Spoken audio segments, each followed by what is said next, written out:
E o salário dos ministros do Supremo Tribunal Federal no Brasil é o segundo mais desigual da América do Sul.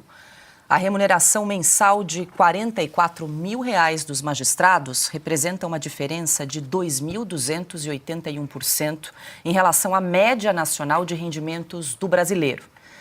Aqui, no país, atualmente, segundo o IBGE, 60% da população recebe aproximadamente R$ 1.850 por mês. Só o Peru tem uma diferença maior. Por lá, os ministros recebem o equivalente a R$ 65 mil, em contraste com a média da população, que ganha o correspondente a R$ 2.200 por mês, aproximadamente 2.800% de diferença. Além disso, o Brasil lidera o ranking mundial de gastos com tribunais de justiça. Segundo um estudo do Tesouro Nacional, enquanto a média internacional do Produto Interno Bruto é de 0,37%, o gasto do poder público do Brasil com o judiciário consome o equivalente a 1,6%. Piotr, vou até pedir para a gente resgatar a capa da revista Oeste, que foi assinada aí pelo Silvio e pela Loriane, trazendo aí os custos do poder judiciário. E aqui a gente faz então essa comparação, o segundo país mais desigual da América Latina, da América do Sul, em relação a salários dos juízes, mas aqui não deve ter os penduricalhos atrelados, é só o salário de R$ 44 mil, né? A comparação do Brasil com o Peru. Imagine se você colocar todos os benefícios, privilégios e penduricalhos que os ministros têm direito. Em viagens, sim. Viagens, mais viagens. Quando você começa a comparar gasto em relação ao PIB, quer dizer que a coisa já degringolou, né? Neste caso, nós estamos falando de salários e do custo da justiça brasileira.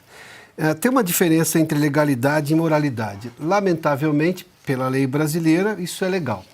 Agora, é imoral, levando-se em conta a realidade brasileira. Mas é pior no caso brasileiro. Até outro dia, a discussão era só sobre legalidade e moralidade. Agora é sobre disfuncionalidade do Poder Judiciário brasileiro. Alguém bota fé hoje, esse é um dinheiro bem gasto? Porque eu tenho hoje a principal corte do país afrontando a Constituição brasileira. Eu tenho a segunda principal corte do país, o STJ, que revê entendimentos sobre sobremaneira o combate ao crime. Porque a polícia fez uma abordagem ilegal. Por quê? Porque desconfiou que um carro estava passando, para o carro, foi lá, descobriu, tinha o quê? Quilos e quilos de cocaína. Mas vai um juiz do STJ e, não pode porque não é assim que tem que ser feito. Porque entrou na casa, descobriu armas, descobriu cocaína, drogas, enfim, tudo aquilo. Mas a abordagem não poderia ter entrado na casa daquele jeito sem um mandado judicial. Mas eu acabei de desmantelar aqui uma sede do crime. E aí o STJ vai lá e revê. Imagina só. Enquanto isso, eu tenho o Supremo afrontando a Constituição nos direitos mais fundamentais garantidos pela Carta Magna aos brasileiros. Não obstante a tudo isso, eu tenho esse custo absurdo da justiça brasileira, que o Silvio já tinha tratado nessa reportagem da revista Oeste aqui, o quanto custa o judiciário brasileiro. Então, veja só como até outro dia era razoável. A gente estava discutindo, embora ainda crítico, sobre legalidade. Sim, se está na lei, ele tem direito, está previsto. É absurdo, mas é legal. Mas é imoral também, porque não se pode pagar tudo isso. Mas no caso brasileiro é bem pior. A justiça brasileira hoje é disfuncional e ineficiente, além de afrontosa à Constituição brasileira, à legislação brasileira, ao pacificado.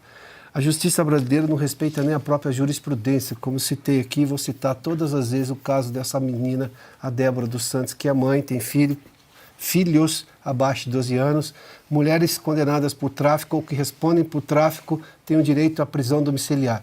Ela que escreveu Perdeu Mané, não. O procurador diz que, de novo, vem com esse argumento. Que argumento o advogado vai apresentar que não seja, por exemplo, um entendimento pacificado do Supremo? Pacificado para os outros, não para ela.